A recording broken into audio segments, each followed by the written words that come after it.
Good evening and welcome to Literature in 60 Minutes. My name is Zandile Pooe. Thank you so much for joining us this Wednesday evening.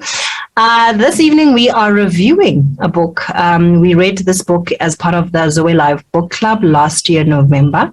It's titled Women Evolve. It's authored by Sarah Jakes Roberts, and she is a phenomenal preacher, but her writing is outstanding. I first actually read her book when I was, when was it? I think it was about 10 years ago.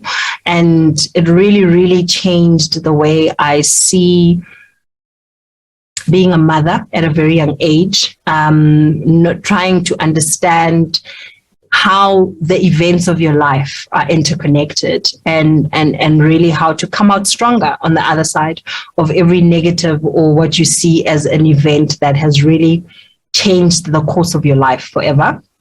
And the book that we're reviewing today talks about how you transform yourself or how you evolve into the woman or the person that you truly want to become.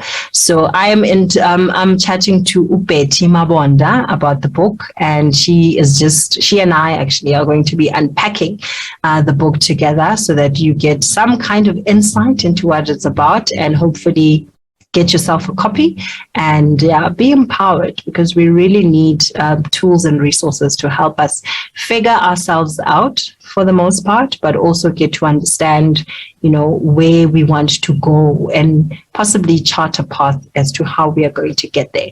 So I'll be chatting to her right after the break. Please stay tuned. Music that makes you lift your hands in praise.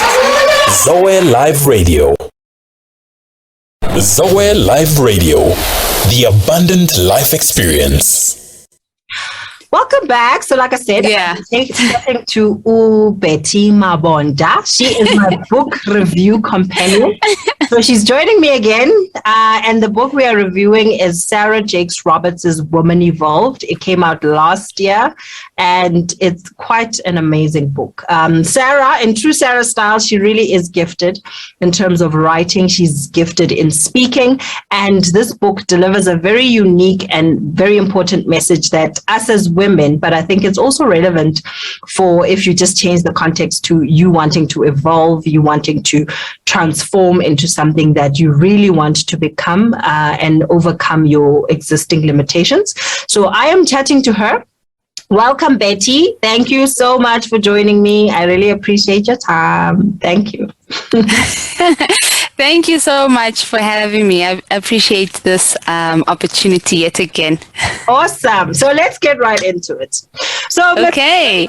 In true style, she is humorous. She is deep in many instances and ways. But I just want to begin with, the book says, Women Evolve, break up with your fears and revolutionize your life. So just before we get into the nitty-gritty and detail of the book, what did it do for you and the person that you are? Ooh, okay.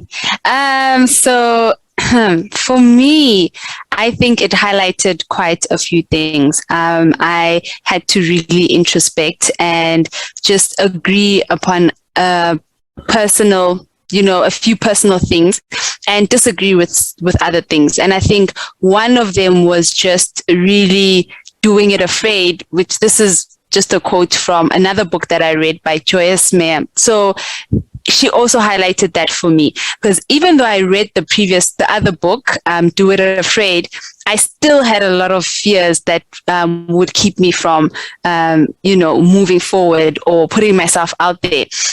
And when I read this book, it felt like she was really hammering on that. It's like it felt like she was saying, girl, just get up. Like, stop standing still, stop letting these fears hold you back.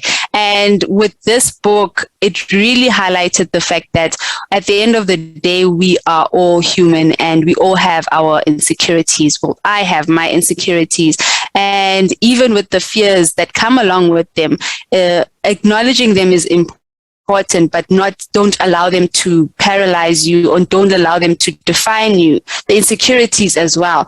And I think that because of the insecurities and the fears, I couldn't really allow myself to stand out and to just put myself out there. So this book really helped me with that. This book really helped me understand my insecurities and try to work on them.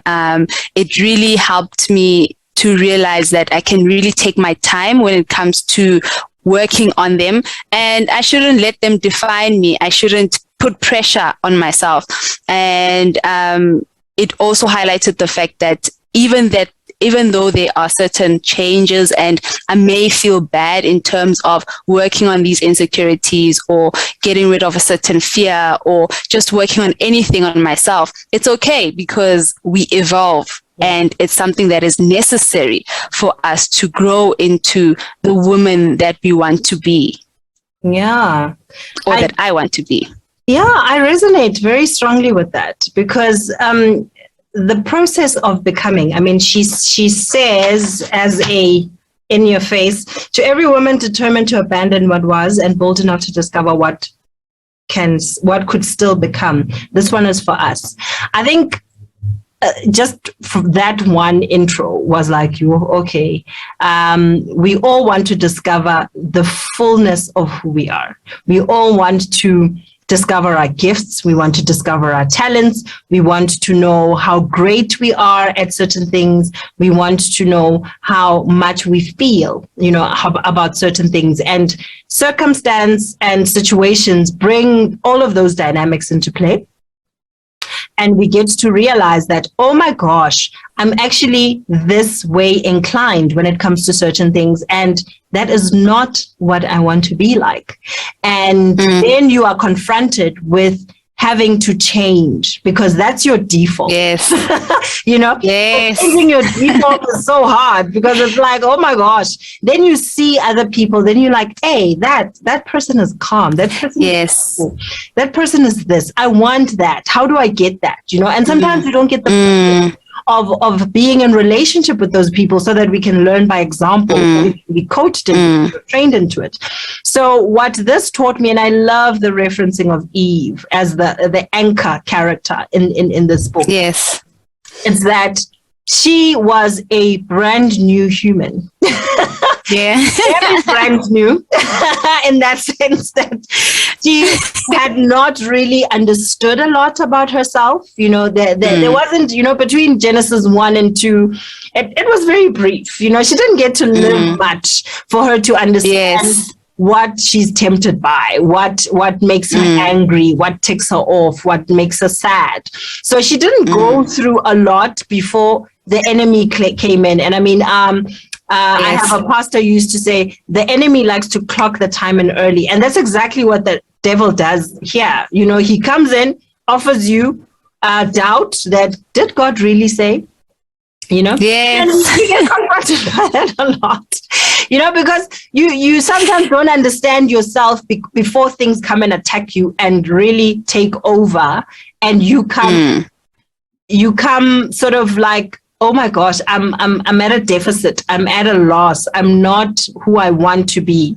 So that was what came out for me. It's like the human experience to say, you don't really sometimes get to know what you don't know.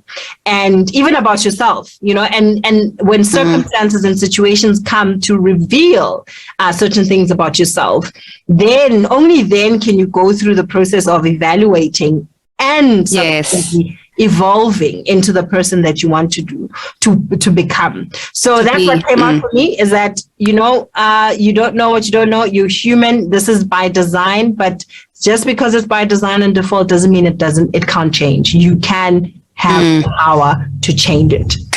Okay, enough about us. Let's talk about the actual details of it. Okay. One. Okay. Rescue Eve. Tell me about that. How did that one go down for you? Okay, so the first chapter really just dives in to telling us about Eve because, with a lot of us, we've already defined Eve as the girl who we just want to ask, did you really have to eat that apple? I mean, we are here because you ate that apple. You did us in like forever and ever. So we don't like Eve much.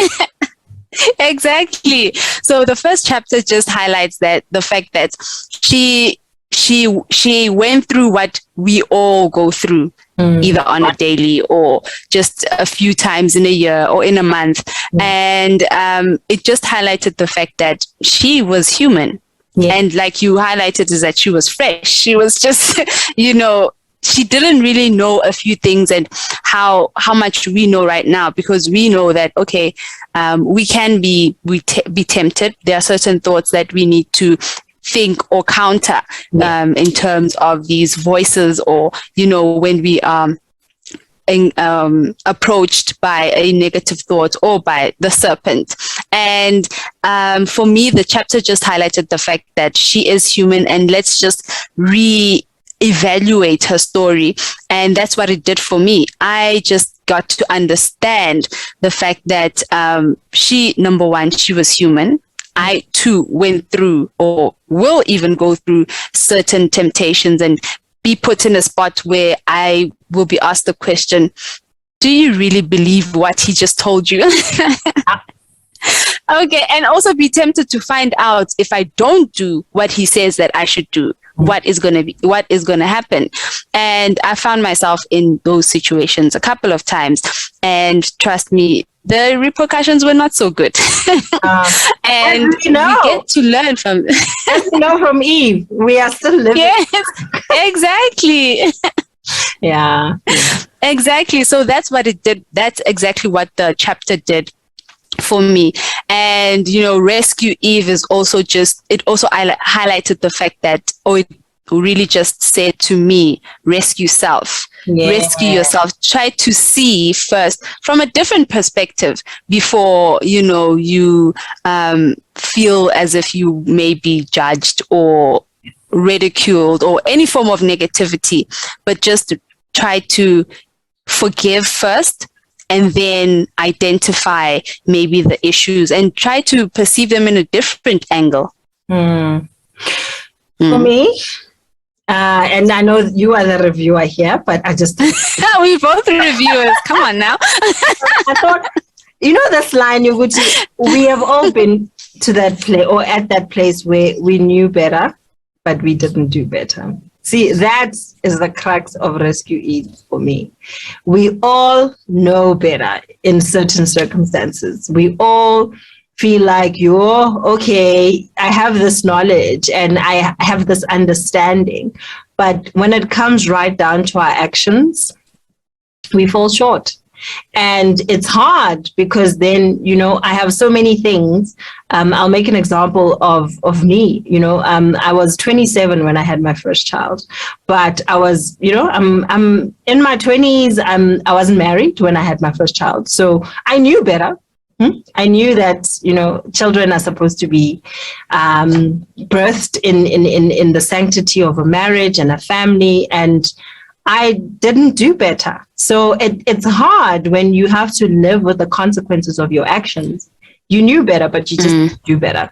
And yes, it's hard for us to face ourselves a lot of the time when we knew better. So for me, with Eve, the context of the forbidden fruit is that she knew, it had been told to her that she's not supposed to have it. And we all know so many other things that we are not supposed to do, yet we do them anyway. So the same grace we need to extend to ourselves when we have done poorly but knew better. It's the same grace that we need to extend to Eve and any other living human being, for that matter. Because essentially we all need to be rescued. That's why we all need a savior. So that was the crux of Rescue Eve for me. Okay. We got cut off. I don't know, my internet is a bit unstable, but I heard most of what you say. So please forgive me if I may have a few, clips here and there. No problem. Let's keep it moving. Next chapter. Okay. Woo, no better. This one is like... You actually mentioned that.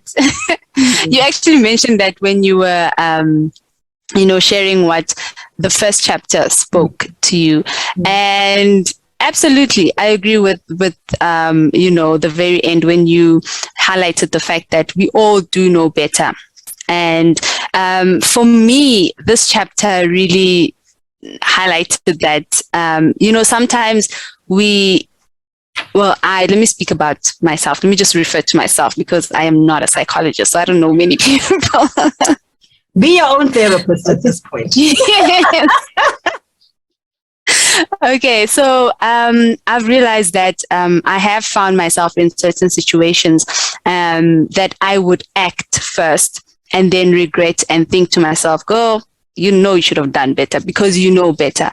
And it is okay, to learn from those mistakes and not feel really bad or punish yourself, because I went through that. I felt bad for a certain, action or what I did. I felt bad because I knew that at that time, I knew better, and I shouldn't have done a certain thing.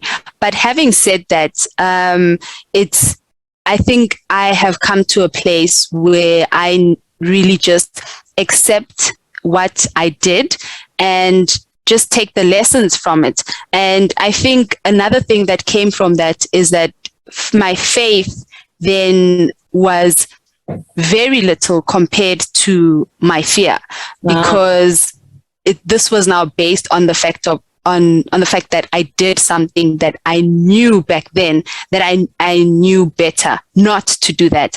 And now I found myself in a different situation, quite similar, but I was afraid to act because then now I didn't trust myself, I didn't trust my decisions, and I didn't trust, my instincts as well. So that's where now I felt this book really reminded me that I shouldn't pretend that fear is keeping me safe because of what happened previously. But I should rather just first forgive myself and know that I should have, made a better decision because I knew better back then.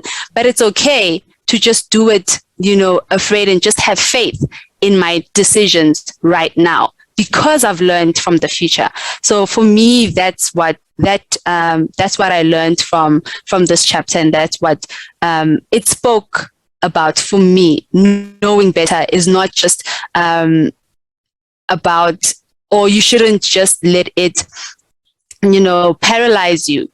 Because I would be thinking, girl, you know better. You shouldn't have done A, B, and C. And I let that paralyze me because I couldn't make decisions because I was fearful of maybe the repercussions or the consequences that follow. So I couldn't really trust myself based on the similar scenario or anything else in terms of making the decisions. Okay, because that's something that is very common, I think, and we see it in just the percentage of people who really actually get to accomplish their goals and their dreams versus the people who don't. Yeah. For an example, I like the context in which she puts it in. The environment. She's from LA, or she's not from LA, her husband is. And then she has a hard time sometimes trusting what he has to say, even though she knows, It's like, okay, this place, you must take this route. It's going to take you to where you need to be. But there's some doubt and anxiety involved in just trusting someone who actually knows better. That's the first context. And the second one is God good, Because if you look at the Eve situation, is that God would never give us commandments and instructions that don't benefit us. He never, as the scripture says, you will never ask for bread and he will give you a snake or a brick. It doesn't, that's not our God. So how much do you trust your God? How much do you trust in the knowledge that you have in him, that he is for you, that he, you understand? So for me, it's like, oh, okay. Sometimes I tend to know better in my head, but I forget that I'm also known, which is another element. I'm also known that when God tells me certain things about myself or about things that I'm meant to do or not do, I need to know that he knows me better than I know myself. Trust. Yes, definitely. I need trust to the unknown. that. Yes, I need to know that. And I think sometimes that's the gap, that we fall into. We fall short because you know that God loves you. You know that God wants best for you. You know that he would never place you in an environment that will destroy you and not, build you up. But yet you have issues with the trust that you need to dispense and surrender into for you to experience his goodness and the fullness that you are meant to experience in this life. So we need to know better, but know that we are known more than we know better. Eyes wide open.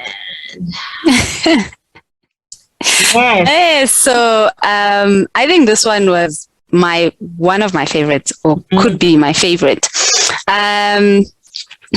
This one for me, what I got from this chapter was just that really coming to a place where we, number one, control our sight, and also really not allow what scares me to control me. Yeah.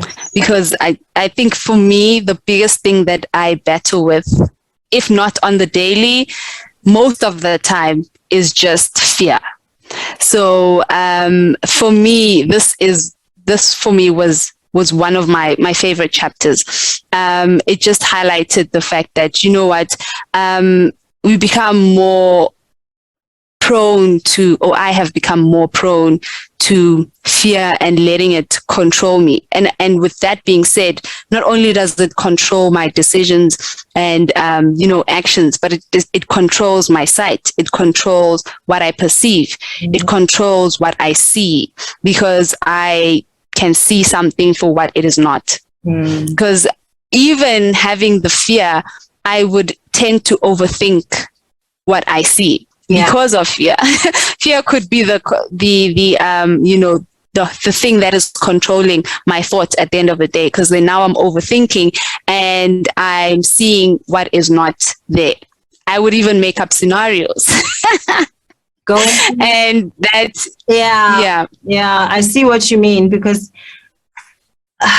when they say the eye gate, because what we see, when they say perception is reality, there's a phrase that says that perception is reality. Yes. So sometimes we not being guarded in what we allow ourselves to see. That's the first lens, like your eyes. What are they seeing and not seeing, right? Because I like her example of a scary movie. It's like you can anticipate that a scary scene is coming up and you just want to close your eyes because you want to allow yourself to see that. So in the context of us, there are certain things that we intentionally expose ourselves to that are destructive and not good for us. Yeah. And the more we do that, the more, not to say polluted, but the more distorted our perception becomes of reality or the life that we are meant to be living in God. I'll make a context or a contextual example about social media. Social media is a great means of communication and keeping in touch with people and building your brand, because you can run a business and you can do all these great and amazing things. But there's a dark side. There's a shadow side to social media. And if you are not careful, depending on your lenses through which you see things, you are looking at life predominantly from the lens of fear. So depending on what you are exposed to in those platforms, it'll trigger that and it'll perpetuate. Right? So then we have the element of good life success on social media, like people who've made it. That's going to come across to you in a way that, I haven't made it, I'm too far, I'm too, depending on also what you're exposing yourself to. Oh my goodness, pretty girls who are always like makeup when they wake up in the morning and tiny figures and all of these things. then your sense of self-image is going to be distorted. So you need to come to that place where you are guarded, really, really guarded. And the God is God. That's your God. Like, is this God? Yeah. You know, what I'm looking at, is it godly? Is it something that's going to bear fruit in my life, or is it something that eat at me? You understand? So you must decide. Then replacement psychology. Okay, this is not the things that I'm seeing are not helping me. They are not growing me. They're actually diminishing me as a human being. I'm not evolving in all the right ways. I'm evolving into a monster, or I'm evolving into a when in the Bible, when they said the Israelites saw themselves as caterpillars, and so they were in the sight of the Anakites. So when you decide to see yourself in a certain way, it also gets to impact how you show up in the world.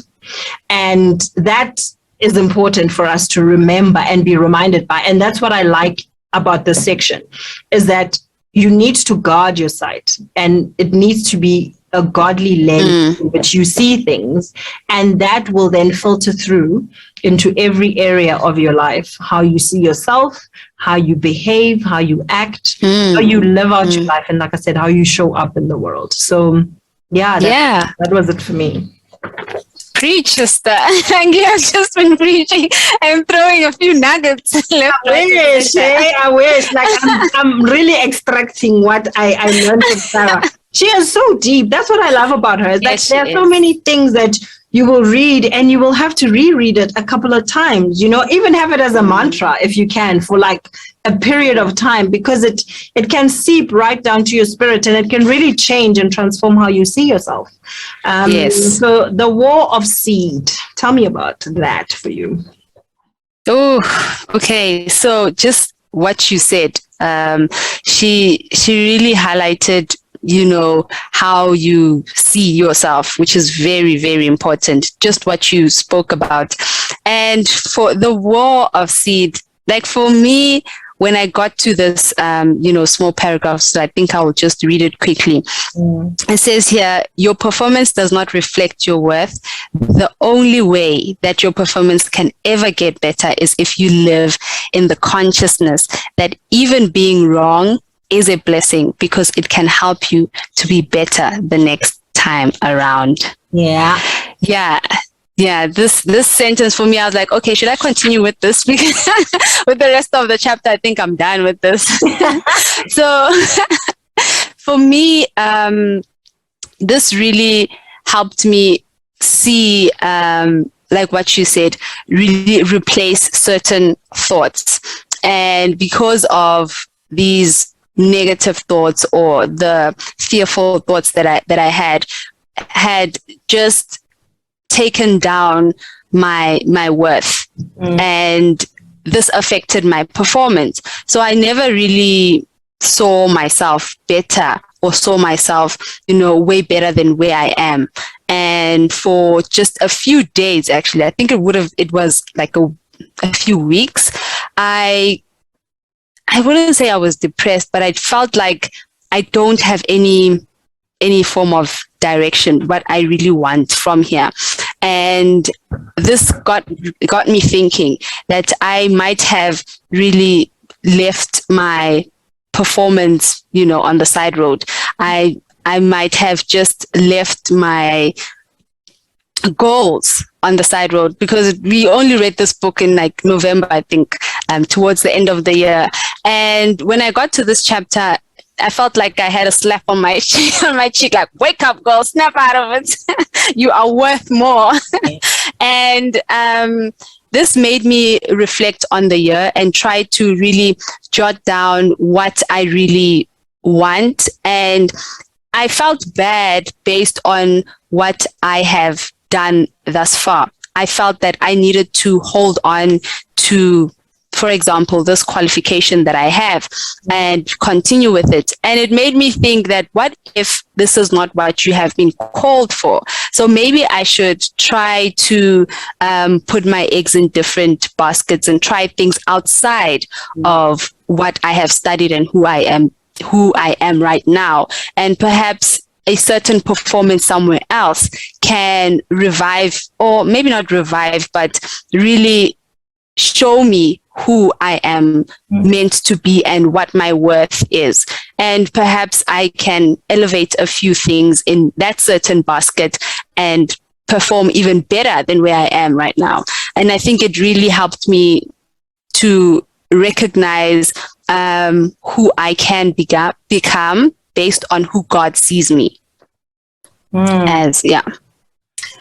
So for me, it just really highlighted that I should try to at least work on certain seeds, plant in a different environment, and see what comes out, but not just plant and then and just watch, but at least put in the time and put in the effort and then see. I think for me that is something that came out of, or what it taught me, or what it showed me, that I should at least, I shouldn't think small and try a little small things here and there, and perhaps I can find something. I love that, because we, number one, are seed in and of ourselves. Yes. Yes. Before we produce any other thing from our virtues, our gifts, whatever it is that God has given us, we ourselves. Yes. And deciding the kind of seed that you're going to become can be an enormously difficult challenge in life, because as people, we have this duplicity. We are a duck and we are light sometimes. We are happy, we are sad, we are. So just the fact that there's so much conflict within us as people. Yes. Seed then produces fruit, right? The power of seed is that it can multiply. It has a multiplier. So you can drop one seed, but you don't get one seed back. I mean, an example of corn. You plant one kernel of corn, but you get like a whole cob of maize. So either way, whatever direction you choose to sow, whether good or bad, it's going to come back multiplied unto you. So that's the significance of a seed, is that you need to be very careful what you are sowing, in yourself, because it'll multiply. Yes. In yourself, if you are sowing fear and doubt and anxiety and all these other things, that thing will multiply in you. And you understand? And it's not an easy concept, because when you are attacked by anxiety, whether it's it's a genetic thing, because some people, they inherited their anxiety, and it's not something, like I said earlier, you're a human being, so you haven't figured out yourself all that much, sometimes when people attack you. So if you are attacked by anxiety, depression, insecurity from a very delicate age, it becomes hard for you to muster the strength within yourself to fight those things without the proper armor, without the proper support, without the proper weapons that you need to use against that. If you don't know Ephesians 6, you don't know Ephesians 6, and you won't know how to fight. Yes. At bottom line, at the end of the day, so you don't know what you don't know. And seed is also like that. You need to understand the nature of a seed, what it's capable of doing, what it can possibly produce. And that's why you examine your fruit in you first. Why am I not, I like what you said, why am I not accomplishing the things that I set out? I mean, I can at least come to the point where I am thinking about goals, where I'm setting my goals and I'm saying, this is what I want to do and accomplish in my life. But what is it about the seed in me as the person that is failing to produce? What is it about the person, the seed, that is failing to multiply? And yes, to assess the seed, and you need to evaluate the seed and say, God, because you are, you are the one who gives seed to the sower. So because you are the one who created the seed, tell me how I must be. Tell me what I need.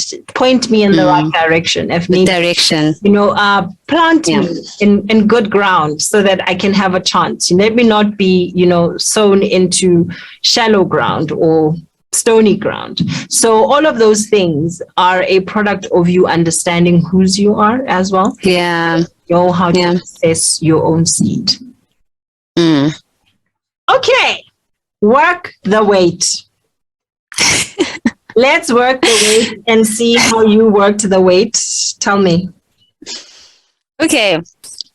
So, this one, when I saw this, listed, I immediately thought of what I defined it initially as, and I just focused on just waiting on the Lord. And I think this was the biggest mistake. For me, work the weight really just highlighted the fact, Yoguti, you cannot just solely depend on receiving what God has in store for you, or receive what you have asked for. But for me, work the weight defined it in a way that I need to continue tilling the ground, or need to continue grinding and working while I wait for what God has in store for me. Because sometimes I feel that God will definitely meet me either halfway, or I will meet God at the point where I need to keep on moving to meet him. And then he will show me, this is what I've had for you waiting right here. So if I'm at the end of the tunnel waiting, and God is on the other end of the tunnel waiting for me, and I cannot then get to what he had intended for me, what he would like to show me, my worth, or what plans he has for me. And for me, work the weight basically meant that keep on grinding when you find that passion, keep working on it, and just know that your work will definitely show in due time or in due season. And even when that time comes, it will multiply to even bigger things. And that would be God showing me that this is what has been waiting for you. This is what you have worked for. And for me, that is what I got from this chapter. That is the same thing I got from it. But okay. The only thing I can add there is that a lot of the time, I like how you started it. We want to receive. Oh, we love to receive. Even in church, we are up in here. We are receiving. Ne? But I just think that keeping your head down and just grinding hard is something that is so underestimated. Like, it really is.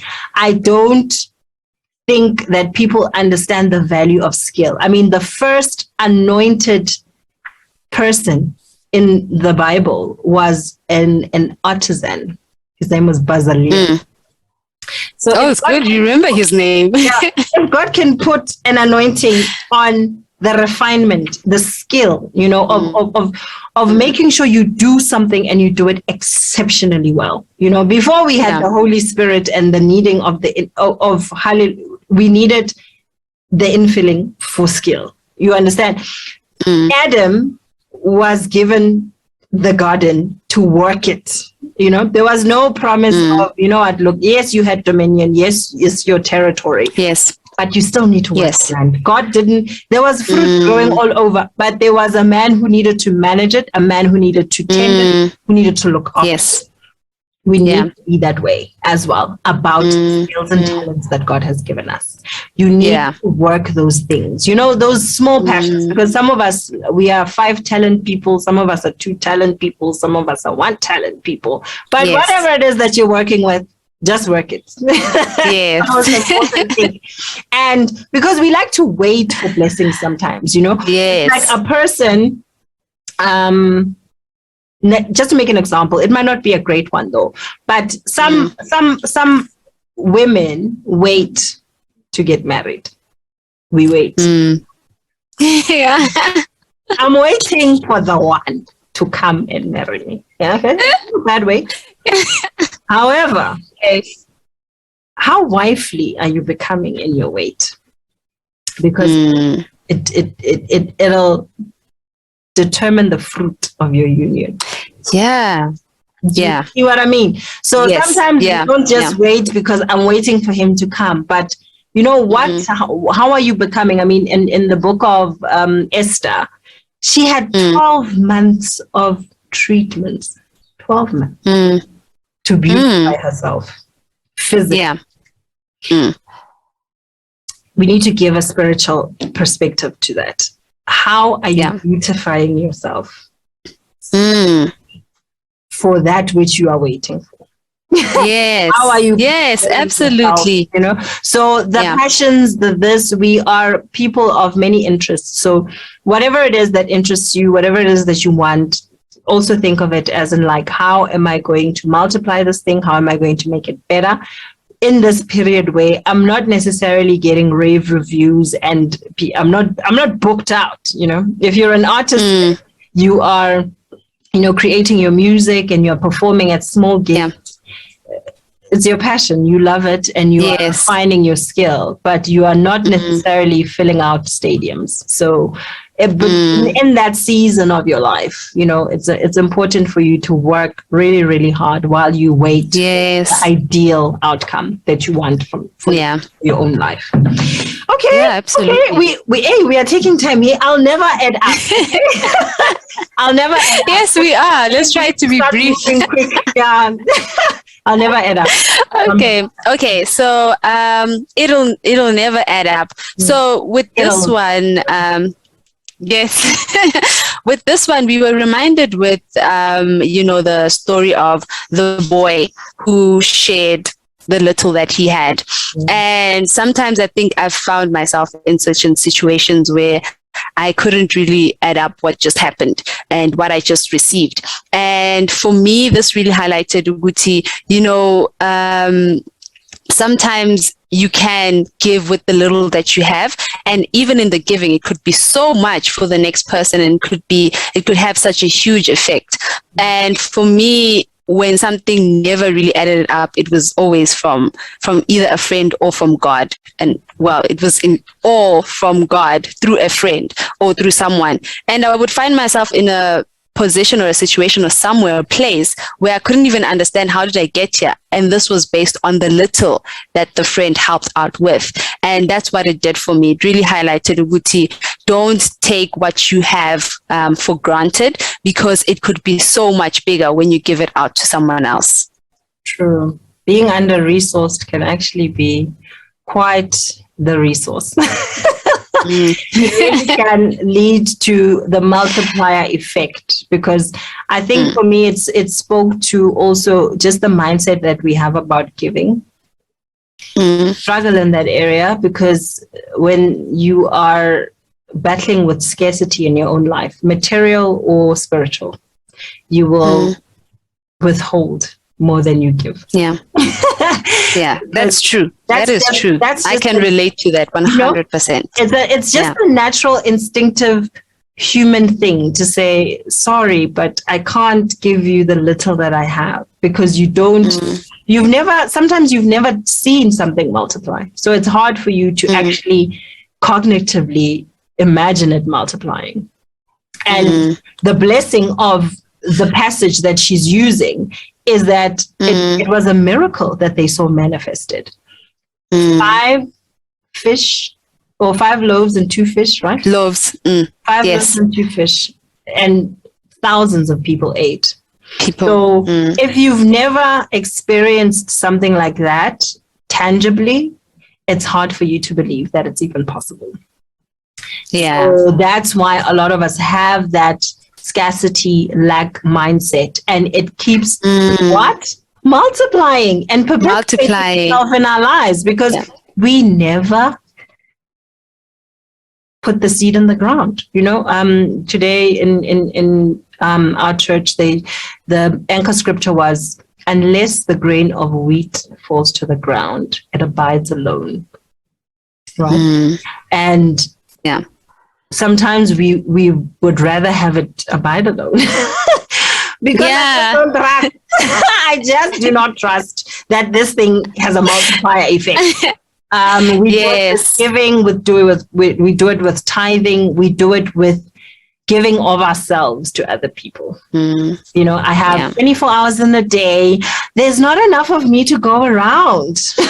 You know, I can't be there for so many people. It's just too demanding. I just can't do it. But unless you die and you surrender. That's just, the boy had to surrender his lunch. Yes. That's the key to it. You have to surrender your lunch. He could have been like, this is enough for me. Thanks. I must figure out. Way too many people here. What they're going to eat, but 5 loaves and 2 fish is sufficient enough for me. So sometimes seeing, you know, perceiving it through that spiritual lens to say that God can take this little that I have and turn it into a multitude is just a faith unlock. Okay, next up, we are talking. Where's that page in my book? No. God, good goes hard. Good. I almost said God. Good goes hard. Okay. This chapter was, I think, it just highlighted that just don't stop the good that you have, whether it isn't giving or just giving someone a smile or kindness or anything for that matter. Your good matters. And it just shows, really highlighted that fact, Yoguti, you do matter, and you can't expect people to see. There's a sentence that I highlighted actually when it says that your soul matters, everything matters, your health, your body, your peace, and you can't expect other people to see you as a priority if you don't see yourself as one first. So even though good goes hard and good really matters, but I think first I should fill my cup first, and in that way it will be easy for me to give back the good that I want to give. And this, for me, this part, you matter, is what really highlighted the whole chapter for me. Even though I do want to give, I want to be good towards other people, give love, kindness, everything that is good and positive. But I need to really accept myself. I need to appreciate myself, and I need to know that I matter first, and give from a cup that is full and not half empty. That is something that would be challenging and I think perhaps depressing. Yeah. So for me, that was the highlight for the chapter, is that it is good to be, giving, and, when you are giving or when you're good, go even harder and all of that. But first, realize that I matter first. And for me to be good, I need to be good within first. Yes. Yeah. To me, it raised one of these colloquial statements that come up on social media sometimes. But this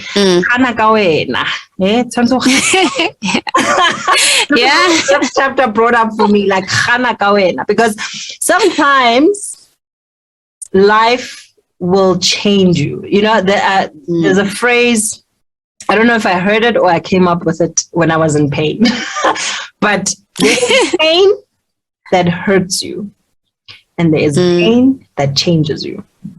So you need to be able to distinguish, is this thing an emotion that I'm meant to feel and let it pass? Or is this thing a transition factor in my life? Because the example that she sets in the beginning is Adam. Adam, bone of my bones, flesh of my flesh. This is my woman, she's the one, man. Yeah. When she ate the apple, it's like, this woman that you gave me. It changed. So I do not know her. Where did she even come from? I like the statement where she says, did the blessing change or did I change? She asked that question to Sarah. Sometimes really good things come into our lives. But when that duplicity that I spoke about element comes in, where a person is not perfect and there are things about them that come out that hurt you, and sometimes it's not just the pain that hurts you, but it's the pain that changes you. So, man, be like, this is who I am. I must still be kind. I must still be, because there are things, bitterness is a real thing. Bitterness is a very real thing. If you don't keep guard, of your heart and how you allow certain situations to affect you, you really can turn into a bitter, resentful, unpleasant person. So we see it in work environments, we see it in relationships, we see it with our parents, depending on how you are processing and allowing that thing to impact and affect you, you really can come out on the other side different. So good goes hard for me was saying, if you're a good person, keep on being a good person despite things that come your way, despite things that you're confronted by in life in general, even when it's nobody's fault, but continue, persist in your goodness, because you also know whose you are, God is good. So you don't want to corrupt and defile yourself by assuming a different identity to that which your Lord has given you. So that was it for me. Next chapter is God goals. What are your goals? God goals. Oh, okay. All right. So when I saw this chapter, I immediately thought she will list a few things that I may know of or, have heard or read. And she really did focus on goals. And the most important part of this for me was really being in alignment with God's goal for your life. And this has been challenging for me because I have found myself really searching for this goal that I'm just thinking, am I in alignment or am I just going with where is it, God? Exactly. Drop it in the dream. Am I just going with the flow? Yeah. Give me a sign. I know what you mean. I've been there. Yeah. So I think it's one of the reasons why I decided that, I'm going to try putting my eggs in certain baskets because I think there are just a few distractions that may be pulling me down and, helping me, well, not helping me, but just pointing me in a direction that may not be in alignment with what God is, what God's goals for me. And she really broke down the goals. And the one that really stood out for me, and that has always stood out for me, especially when I learned about it in church, this was a couple of years ago, the generational goals, that it's really difficult. Well, it's not really difficult, but it's easy to just make it about me when in actual fact, it's not really just about me, but I am a part of a generational effect that I can be creating something that my future children or my children's children will reap from, or that they will grow from, or even learn from. That whatever goal that I would like to set, this is what she highlighted for me, that really, if it is one of the biggest goal, just try to ask, is this a generational goal? Is this a goal that will have a future impact? And if it will, is it also in alignment with God's goal? Is it in alignment with what God wants for you and the generation that is to come? And also she highlighted the fact that, because it's something that I never do, to really break down my goals, because I would definitely just have a vision board up there or write down these goals, but I don't really break them down, because I think it is important to break them down in order for you to get to that final goal. So if I, for instance, want to, let's say, get,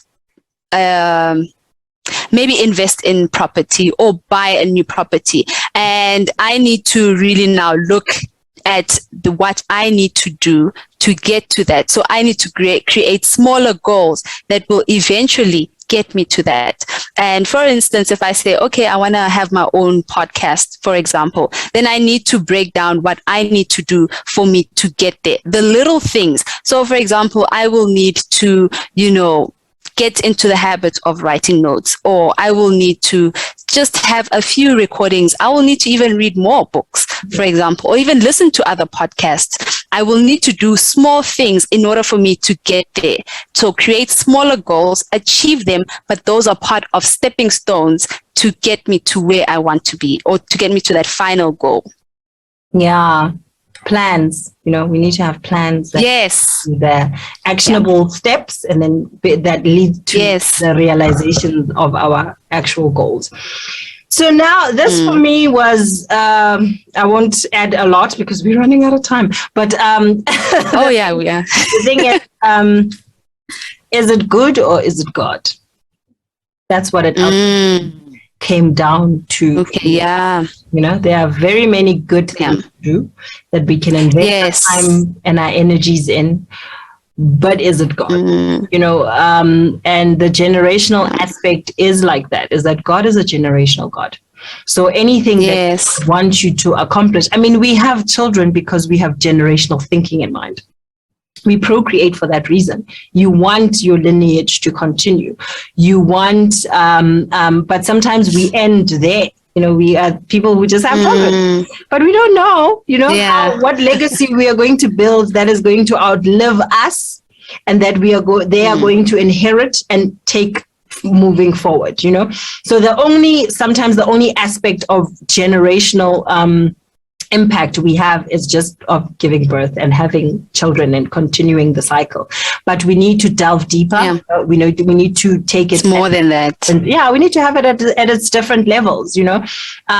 God goals are essentially thinking of what is important to God and just aligning with that. Be fruitful, multiply, fill the earth, and subdue it. So if you're not dominant in a certain area, if you're not bearing fruit, whether it be children or, legacies or businesses or whatever it is that you think you can multiply and have outlive you, that is just not a God goal. It's a good it's challenging because to get back to my first statement, you don't know what you don't know. So until you come into the knowledge of God and understanding God and how He is, only then can you align your actions, your thinking. It talks about the renewal of your mind, I think, some way. We need to renew our thinking to align our thinking to the thoughts of God, because sometimes we have our own default thoughts that don't serve us in ways.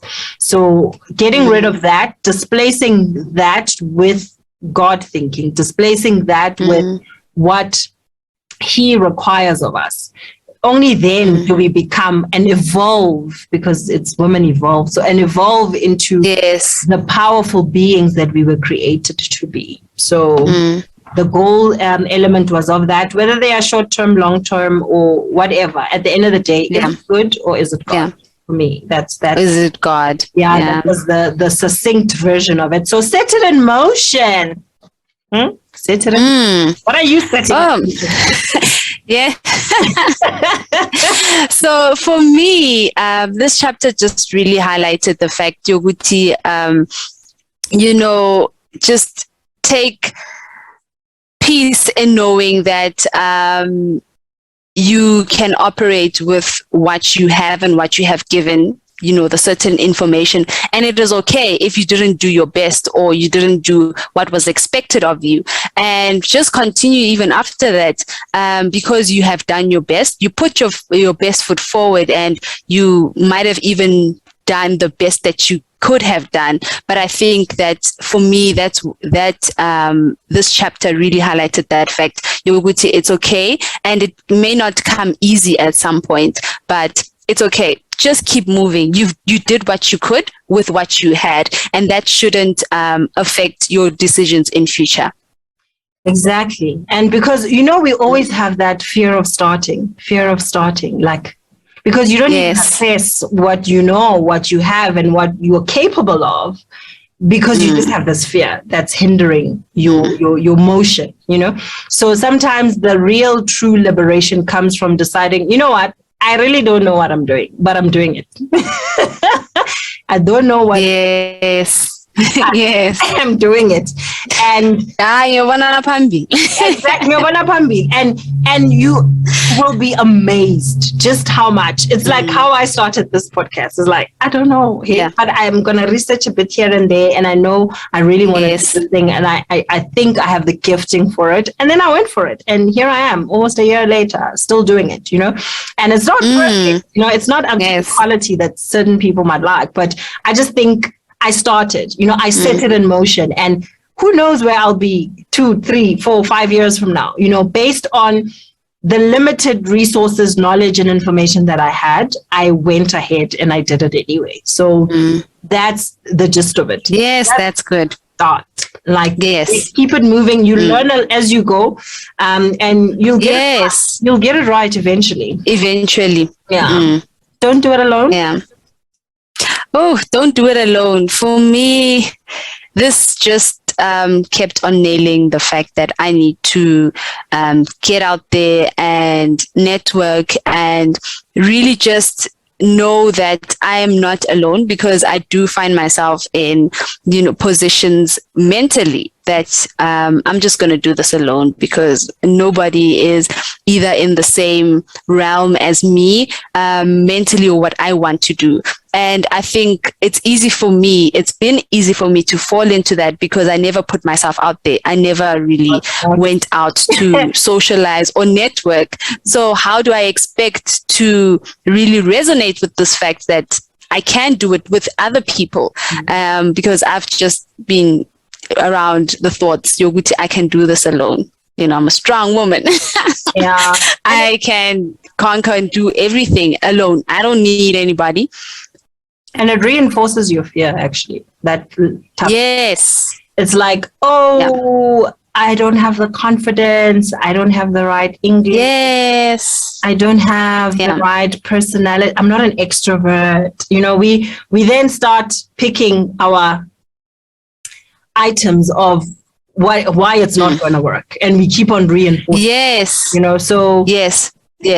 Not That's doing true. it alone also shows that we were built and designed for community. So it just that alone shows you that there's very little you will be able to accomplish by yourself in anything that you try to do. Very few you'll be able to accomplish by yourself. So partnerships, need the other right people. kind, exactly, the right kind of partnerships, the right kind of links, divine connections that you need along the path of whether it's your business, whether it is whatever it is that you want to pursue and drive in your life. You really will need other people. Quick.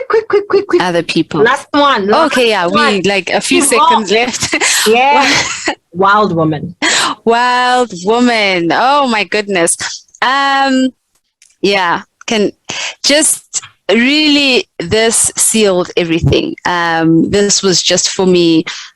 Girl, you can do it. Just continue with, all of this insecurities and fear, and just break everything down, and just step into your potential, and just do the best that you can do, and just know that it is okay. It's okay if you have failures or if you have doubts, but just carry on and do it. And just do the best you can do. For me, this was the last chapter that sealed everything, and just highlighted the fact, it's time to get in motion. It is time to get moving, or it's time to run, hit the ground running, and uzabona ukuthi how you get where you want to go. So for me, that was just what I got from the book. Yoguti, just go on, girl. Yeah. With your bad self. Exactly. And do what you gotta do. Yeah. And do it like only you can do it. That's the most important. Yes. Like only you can do it, because it doesn't matter who else is doing it, and you might look up to them. They might be your inspiration to say, how this person does this is absolutely outstanding and I admire it. But only you can do what you can do. Ultimately. Yeah, absolutely. And there are people out there for you. It doesn't matter if there are 3 million podcasts. Hey, there are going to be people who want to listen to me. Yes. Like me. And subscribe, click that like button. Exactly. And you need to stand in that power. And I think that's the beauty of Wild Woman for me. You need to recognize yourself and give yourself that stamp of approval to say, you know what? Yes. I'm bad like that, I'm that girl, and I can do it, irrespective of what I lack, irrespective of what other people think I don't have or what's missing or whatever, my own insecurities and, the judgment of others combined won't stop me still, just be that girl who says, absolutely, whatever, man. Whatever combination I'm still gonna get out there and I'm still gonna do it. I'm going to pursue God goals. I'm going to know better and do better. I am going, to challenge myself. I'm gonna get in motion. I'm gonna get these things done, and I am going to evolve into the best version of myself. Through the lens of God.